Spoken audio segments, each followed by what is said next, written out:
Hi, it's Jody Medell, Doctor of Physical Therapy and Transformational Coach, welcoming you to a new video series with a focus on my hat as a physical therapist. So we're going to talk about the 3 pillars of fitness as it relates to having an injury and healing from it. So the 3 pillars of fitness are looking at fitness or recovery through the lens of mobility, stability, and strength. And it's really important that we have our mobility before we work on our stability, before we work on our strength. The mobility stability could be pretty closely knit together, but they both really need to be well evolved before we start working on overall strength. And the reason I say this is because if we strengthen a dysfunctional movement, that's more work we have to do to unwind that dysfunctional movement to get the correct mobility with the stability to maintain that mobility, and then loading it with the strength. So this concept of the 3 pillars of fitness is super important. There is a 4th pillar of fitness, and that would be endurance training. I don't focus in on that because most of the people I treat are already active. The problem is that they love being outside and hiking, walking, biking, skiing, whatever it is, but it's not supported with the other 3 pillars of fitness. So we're going to start out simply. We're going to start out discussing the shoulder joint, the shoulder girdle, and today I'm going to focus on basic mobility.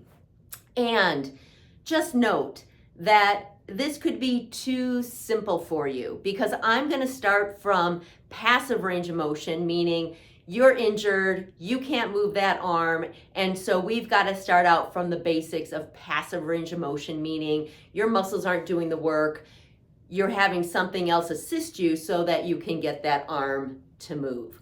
We're going to move from passive range of motion to active assisted range of motion, meaning we can partially move it, but we're going to have some help with something else, the other arm, a device. And then we're going to move into active range of motion. After today's video, we're going to move on to, again, discussing all 3 pillars of fitness. So we're going to start with mobility, moving into stability exercises, and then finishing up with strengthening exercises. And they will each be a different video. All right, so let's get started. There's going to be a little bit of moving of the camera so that you can see what I'm doing. But the first exercise under passive range of motion that I think is super important to start with is called the pendulum. So many people get the pendulum wrong because they make it an active exercise. And that can be injurious because 1, it doesn't feel good. It's going to lead to further guarding. And we really need this pendulum to be a sweet spot for you so that your arm feels like, oh, I've got my pity breathing and I can just hang out and enjoy this, this passive motion. All right, so I'm going to move the camera away. I'm going to step back and I'm going to show you how to do the pendulum. Ideally, when you're doing the pendulum, let's move this a little more. Ideally, when you're doing the pendulum, you have something to rest your arm on. So I'm going to step away. And the pendulum, let me step back a little bit further. Okay, the pendulum is where we're going to pretend that my right arm is the injured arm. You can rest your other arm, your left arm, on your thigh, or if you have a table or a chair to put it on, do that. Your right arm is simply hanging. You are going to let that arm just hang out until you feel this nice sort of mild distraction within your shoulder joint. So it should feel kind of like taffy, that your arm is just like pulling down and it feels yummy, it feels good. All right, so that is your body's way of letting those muscles know they need to simply relax. You are working out all of that guarding as you let your arm hang.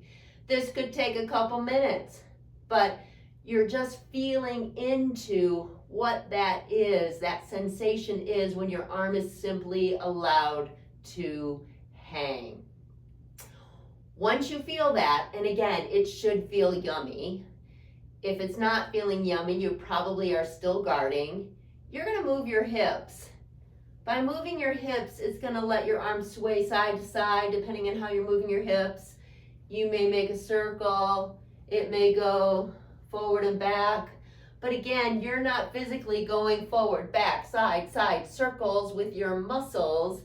You're hanging out, and it's the momentum of your hips and your trunk moving that's making your arm move, okay? So this is an essential first step for allowing that shoulder to just simply relax and feel that yumminess of being distracted from the hip joint, the shoulder joint, and just swinging freely. No muscle activation. It's really to let those muscles that are guarding know that they don't need to do that job right now, okay? So, the pendulum. The second exercise, passive range of motion, that I want to discuss is the table slide. And I'm going to take you into another room to show you the table slide, so we'll take the camera with me. And the table slide is another way that you can, again, get into this passive range of motion. Okay, the second exercise is called the table slide. And in this exercise, you're going to be sitting at your table. I'm at my treatment table, but you can sit at your dining room table. If you have wheels on your chair, that makes it even easier because then you can wheel yourself forward and backwards. But if you don't, then you're going to have to use your unaffected side on your affected side to help slide it forward and back. If you have a real slick surface, that helps more because you won't have any friction. So what you're going to do is, if this is my injured side, I'm going to lift my arm up on the table. Again, I'm doing everything I can to keep my shoulders disengaged. I don't want them moving because that's going to lead to more pain. I'm going to put my left hand on my right hand, and I'm simply going to slide it as far forward as I can, comfortably, maybe a 4 out of 10 pain, so you feel some resistance, but you don't want to bring on the big old pain that you're experiencing from the injury, all right? And then you're going to push it back. You're going to come forward, and you're going to push it back. Forward, and push it back. Now, if you have wheels on your chair, which I have on my stool, then what you can do is just put again, passively, your arm on the table. Then you can slide your body back away from the table and slide it forward. Again, slide back and slide forward. And that is the table slide. Again, passive range of motion for the shoulder. All right. The third passive range of motion exercise is called the wall slide. And in this one, you're going to put your arm up on the wall using your unaffected side, putting it on the wall, and you're going to slide up and down. I'll show you. I'm going to step away. Again, using my unaffected side, my left, I'm going to take my right wrist. I'm going to place it on the wall at a height that is manageable for me, given where my pain levels are. I'm going to put my left hand under my right elbow, and I'm going to help slide it up. Again, kind of like the table slide, as far as I feel comfortable doing it. And again, holding that elbow, I'm going to pull that arm back down. I'm going to slide up and back down. And that is the wall slide.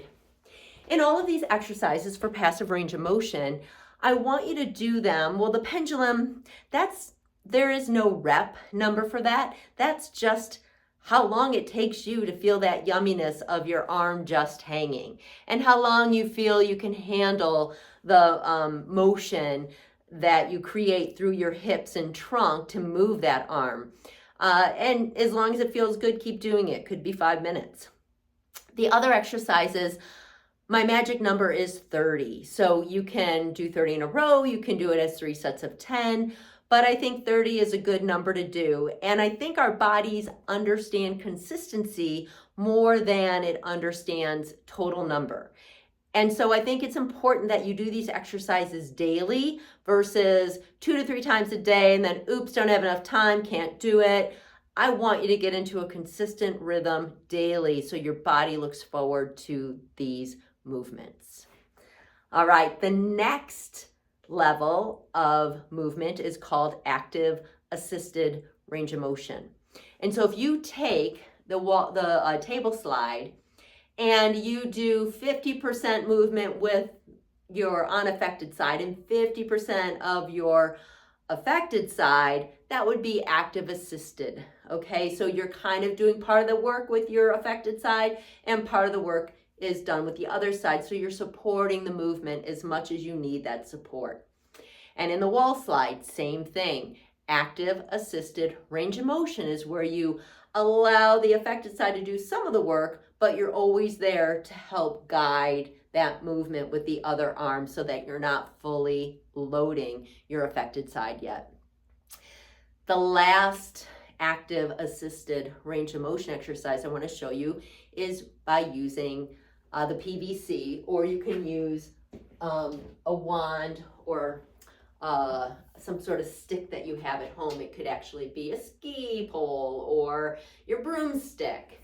And so this one is the, I'd say, highest level of active assisted range of motion because you really are moving your affected side quite a bit. It's just because you're connected through the pole, you have some assistance, but it's not a lot.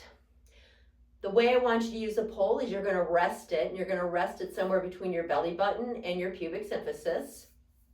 And so that will determine how wide your grip is. And it's super important that your feet are about shoulder width apart and that you're anchored into the ground, and that as you lift your arms up overhead, you are not bending your elbows. You also are not hyperextending through the spine or at any level, the thoracic spine, the lumbar spine, to try and get more motion. This has to come from the shoulders. The other reminder I want to give you is that as you're moving, so the unaffected side, the left, is going to help the affected side, the right, by teaching it good movement patterns.